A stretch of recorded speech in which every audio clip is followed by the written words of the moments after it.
विजय शर्मा, अब आप क्या करेंगे भाई? जो काम जेजेपी एनएलडी नहीं कर पा रही थी और दलित वोट बैंक खिसकने का इतना बड़ा डेंट आपको अभी हालिया लोकसभा चुनाव में लगा है कि 2019 में 51% वाला जो वोट बैंक था वो 24% रह गया।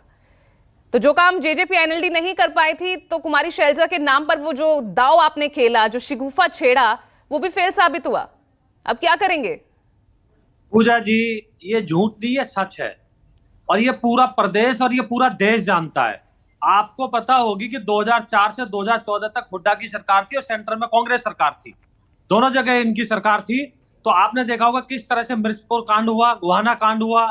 उसके बाद में 2014 में आपके अशोक तंवर जी, इन्होंने देखा कि सत्ता से बाहर कर दिया लोगों ने इनको, इनकी नीति देखकर। क्योंकि उस टाइम क्या होता था, 48% जो थे दलित, उनको पानी कुओं से नहीं लेने दिया जाता था, एक नल से नहीं लेने दिया जाता था। तो हमने 2022 में ये अचीव कर लिया। हमने हर घर नल पहुंचा दिया, उससे पानी पहुंचा दिया। और 33% स्वास्थ्यकर्मी घर ही नहीं जाते थे दलितों के। उसके अलावा 38% स्कूलों में दलित बच्चों का साथ नहीं बैठाने दिया जाता था। हर 18 मिनट में एक दलित के साथ अत्याचार होता था। अब इन्होंने देखा डैमेज कंट्रोल, क्योंकि हमारी वहां 10 में से 9 सीट आ गई थी 2014 में, और इनका सुपड़ा साफ कर दिया था। हमारी 46 से 47 सीटें विधानसभा में आई थी, तो इन्होंने एक दलित को बैठाया। लेकिन वो इनसे गवारा नहीं हुआ। एक रैली होती है दिल्ली के अंदर, हजारों आदमी आते, उनके सामने इनके पहलवान उनकी गर्दन तोड़ देते। आपने भी देखा होगा कैसे पट्टा बांध को उन्होंने गले में रखा। उनको संगठन बनाने नहीं दिया पूरे 5 साल, एक संगठन नहीं बना पाए। उसके बाद में अभी इन्होंने उदयभान जी उतारे। उदयभान जी को कितना टाइम हो गया, वो अपना संगठन नहीं बना पाए। कुमारी शैलजा जो है, कितने पुरानी, कितनी वरिष्ठ है इनकी। आपने देखा होगा मात्र अब 1 सप्ताह के आसपास बचा है प्रचार का, अभी तक वो प्रचार में नहीं उतार पाई है। और आपने दीपेंद्र हुड्डा की भाषा और शैली देखी। अभी उन्होंने एक बार नहीं कहा कि वो हमारी सामान्य नेता है, हम उनको साथ लेकर चलेंगे। और आज यहाँ कह रहे हैं कि जिताऊ और टिकाऊ। मतलब किस तरह से उनको हाशिए पे धकेल दिया गया। ठीक है, वो मान गई है, खरगे जी ने उनसे रिक्वेस्ट की है, वो भी देख रही है कि कहां जाए, किस जाए, अब तो कुछ बचा नहीं है।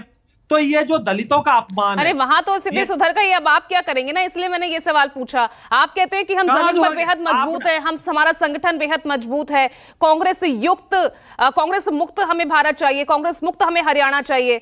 लेकिन वो कांग्रेस मुक्त करते करते आप लोग कांग्रेस युक्त होते जा रहे हैं ना। वहां तोड़फोड़ करते हैं, वहां के नेता अपने यहां शामिल कर लेते हैं। पूजा जी, कांग्रेस मुक्त नहीं, कांग्रेस विचारधारा मुक्त। प्रधानमंत्री जी ने इसमें स्पष्ट कर दिया है कि जो कांग्रेस की विचारधारा है, जिस तरह से बाबा साहब को इन्होंने भारत रत्न नहीं दिया, इंदिरा गांधी स्वयं भारत रत्न ले लेती हैं। जिन्होंने संविधान बनाया, उनको 2-2 बार हराने का इन्होंने काम किया। हमने किस तरह से बाबा साहब का तीर्थ स्थान बनाकर उनको पूरे देश में मान सम्मान दिलवाया है। तो ये इनकी कथनी और करनी में अंतर है। यहाँ का दलित जो है वो समझा बैठा है किस तरह से ओबीसी और दलितों का इन्होंने डाका मारा है नौकरियों में। किस तरह से इनके शमशेर जो गोगी कहते हैं, पहले मैं अपना घर बनूंगा और नौकरी अपने रिश्तेदारों को दूंगा मैं। तो ये जनता है, सब समझती है जनता। ये जितना मर्जी तो एक प्रमाण तो लोकसभा चुनाव में मिल गया ना कि जनता क्या समझ रही थी, विजय शर्मा। हाँ, तो इनसे ज्यादा हमारी, हालांकि लोकसभा और विधानसभा के अलग अलग मुद्दे होते हैं, फिर भी हमारी 44 आई, इनके 42 आई। अगर लोकसभा और विधानसभा में भी देख ले तो इनके नैरेटिव चला, झूठा नैरेटिव चलाने के बावजूद कि संविधान खतरे में है, आरक्षण छीन लेगी बीजेपी, वो झूठा नैरेटिव चलाने के बावजूद ये कामयाब नहीं हो पाए। तो और इससे ज्यादा क्या होगा। तो बीजेपी यहां स्पष्ट बहुमत के साथ, अब तक के प्रचंड बहुमत के साथ आएगी। आप लिख लो, हम उस 8 तारीख को बैठेंगे।